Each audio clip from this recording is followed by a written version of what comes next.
to understand a timeline and how deep CCP's network here in the United States.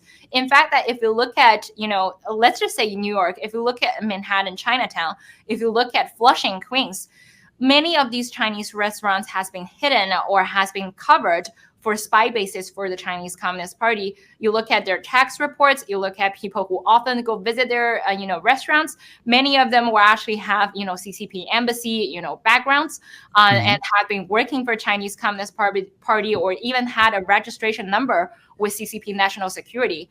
But, see what had, nothing had been taking place against these persons. And Li Ping was only one of them. In his indictment, his contact, the CCP contact that he had and provided information was not listed as a defendant. So the informant was listed as a defendant. However, the contact and his, quote unquote, his boss overseas has not been listed as defendant. That was, one of my concerns and one of my questions when I read all these news.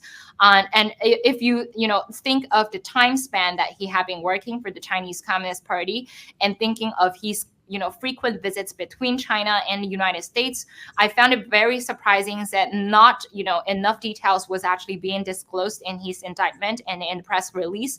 I believe, unregistered agents like Li Ping has actually been everywhere here in the United States, and more actions needs to be taken, because if you look at Manhattan, you look at Chinatown, many of these places has been already become spy bases for Chinese Communist Party. Their eyes, their hands has now been everywhere, and our indictment has only covered one defendant, but not his contact in this country. And so I think more efforts needs to be taken place.